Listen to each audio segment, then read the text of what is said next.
What's up, guys? You're very welcome along to this player ratings video on Anfield Agenda after Liverpool have been beaten 1-0 by Bournemouth. I'm going to say that again. Liverpool have been beaten 1-0 by Bournemouth. In case you were wondering how you follow up a 7-0 victory over Manchester United at home when you're flying high and full of confidence, this, apparently, and this just pretty much sums up our season. Inconsistency, one good performance, 2 or 3 poor performances, and it just isn't good enough. So I'm going to take you through and do what I always do. Give the players who score at a 10. Ask you guys to play along in the comment section. If you do enjoy the video, by all means drop a like on it and hit that subscribe button. And again, I want to give a shout out to our matchday sponsor, Circl. The football sweepstakes game with the winners decided by events that happen live on the pitch, and every moment counts. If you want to join us for future circles, please scan the QR code in the top right hand corner. If you're a UK resident, you're age 18 plus, you can play along with us. It is a gambling product, so please do always gamble responsibly. Right, look, it's not going to be pretty, but I'm going to try and be as fair as I can. I don't like to be reactionary. I don't like to be over the top, but I also don't like what I've seen out there today. We'll start off with Alisson, and it's a tough one because I don't know how to judge Alisson today because he's got nothing to do, really. In the first half, he forced one player wide and hit the side netting. But other than that, there was nothing Alisson could do about the goal. So I don't really know how to judge his performance. So I'm just going to give him a 6 and move on to players that I actually feel like I can judge. This gentleman, Trent Alexander-Arnold, one of many Liverpool players today that I felt just looked like he was half-assing it. Like he was trying to look cool. Like he was trying to... I don't know what he was trying to do, but he wasn't trying to defend. I know that much. Look at the goal. Look at Trent.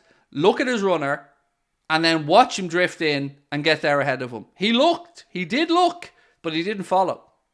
And then in another time in the second half, ball over, he looks over his shoulder, sees the man there, still lets the ball get to him. It's just not good enough, but it wasn't down to Trent alone today.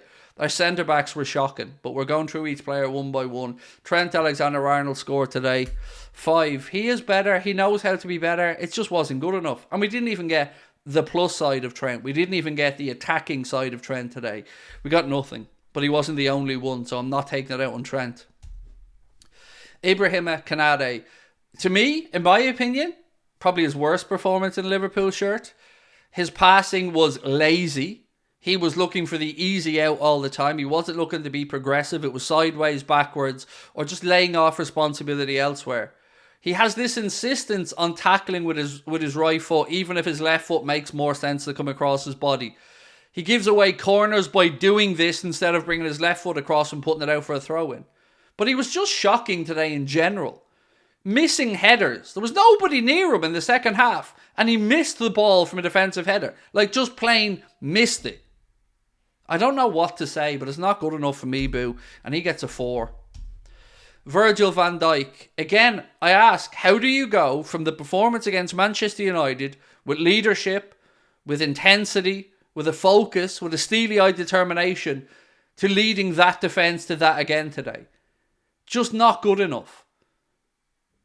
Bournemouth had 1 shot on target in the first half. They scored. That's not good enough. Virg should have had 2 goals today. One was cleared off the line, not his fault. The other he should have buried, and he missed from 6 yards out and then looked to moan to the referee. Be stronger. Use your size and physicality and bury it. Not good enough, Virg. 4. Andy Robertson. Probably my favourite of the back 4 today, but that's not saying a lot. You're always going to get graft. You're always going to get effort from Andy Robertson. But his crossing hasn't been good enough this season for me. He put in some decent corners today. I'll give him that. Especially in the first half. The lads were getting on the end of a few of them. But, I mean, of all our defenders today, he was my favourite of the 4. I'll just say that. But it's still nothing to write home about. So I'm going to give Robbo a 6. Into midfield, Fabinho. Look, our midfield today in general wasn't good enough. To pinpoint blame to one person, I feel will be just looking for a scapegoat. Fabinho deserved to play based on his recent performances. But what I don't understand, and this isn't really on him, is more on the manager. When we're chasing the game, why are we leaving on defensive-minded midfielders? When we're chasing down a game that we know we have to get something from. I don't understand that from the manager. From Fabinho today, I mean, again, it's not great, so I'm going to give him a 5. Stefan by Cecic. No problem with him coming back into the starting 11 today. Do have a problem that he was kept on the pitch as long as he was. But again, not really having a dig at Stefan. Just unsure what on earth our manager's thinking. He takes off Harvey Elliott at half-time when we're losing the game 1-0. And I love bringing Jota on. I love that substitution. But why not take off a Fabinho or a Bajcetic? Why not get more attack-minded players on the pitch? Why not try and force the issue? Why not push them further into their own half? It didn't make sense.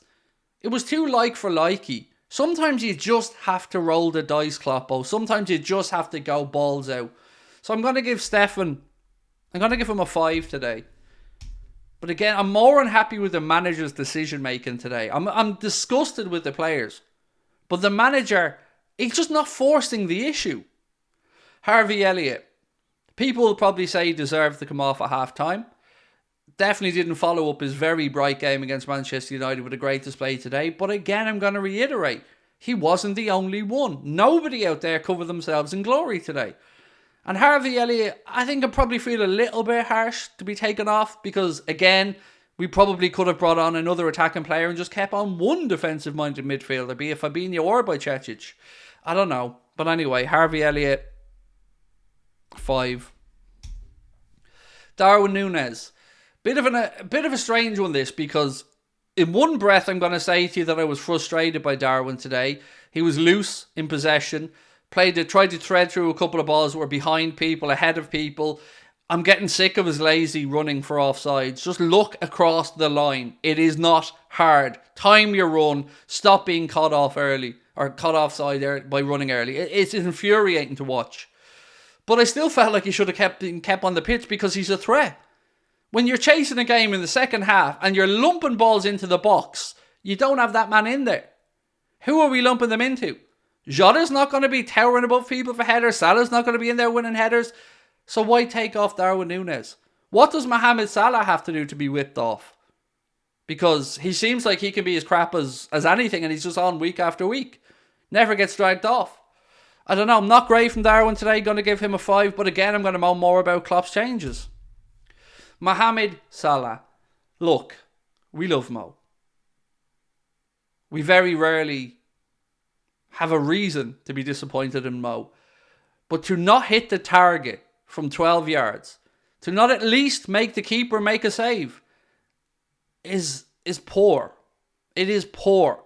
And then to see him, and I don't know if he was smirking out of frustration at himself, but it wound a lot of people up in my chat and it wound me up looking at him.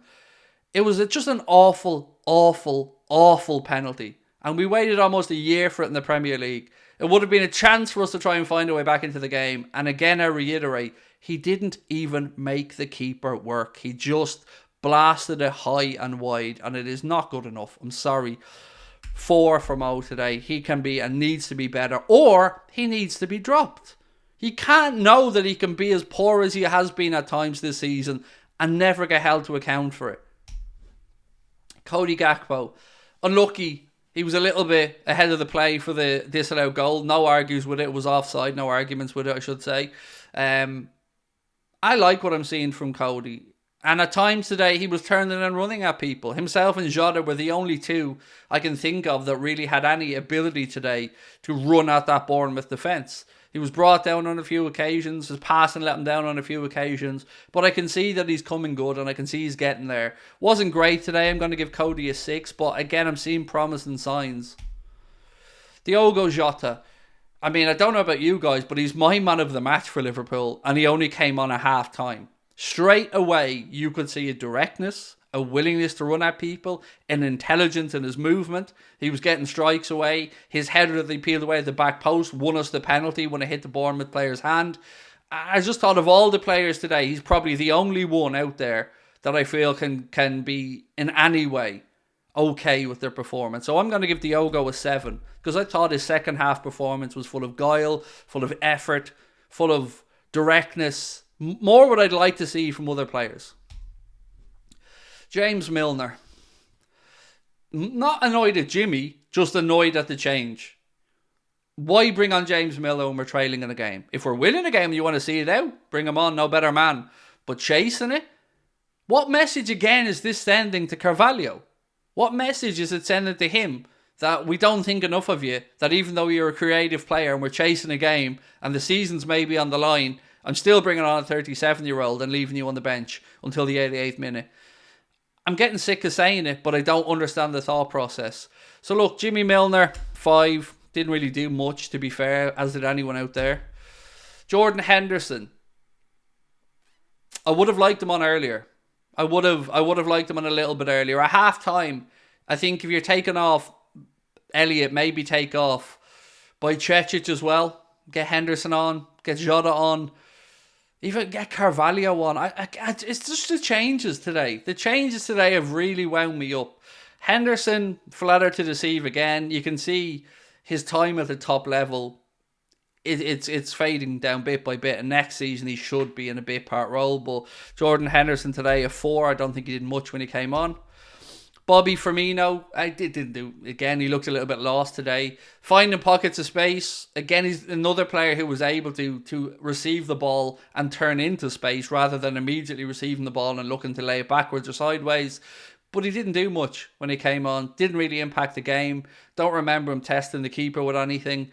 Disappointing today for Bobby because we know he can be better. So yeah, going to give Bobby a 5. And then we come to this, gentlemen. And I really, really do feel for Fabio Carvalho. Jurgen Klopp put an arm around him. Had a laugh with him on the side of the pitch as he was throwing him in. And it was the 88th minute by the time he got on the pitch. What are you expecting him to do? What lesson are you expecting him to learn? Because the only lesson that I think Fabio Carvalho is learning right now is that other people in the squad can be crap week after week and get away with it. But he won't get an opportunity. He should have been on from 60, 65 minutes today. He should have been given the opportunity to affect and impact that game ahead of other players who have no future at the club. I don't understand Klopp's treatment of this player. You signed him. Surely you think he's good enough. I don't know. I don't even know how to grade the lad. So because I feel sorry for him, have a 7, Fabio. Have a 7. Because somebody needs to put an actual arm around you, fella. Because I don't know what our manager's doing. So look, my friends, that is it for me with the player ratings. If you want me to rate Jurgen Klopp today, 4. His in-game management was pathetic. If he got into the lads at half time, it had very little to no effect. So it's over to you now. Let me know your thoughts in the comment section. If you do enjoy the video, please do drop a like and hit that subscribe button. And of course, a big shout out to our sponsor, Circl. Thank you for your time. I'll chat to you soon. Much love. Bye-bye.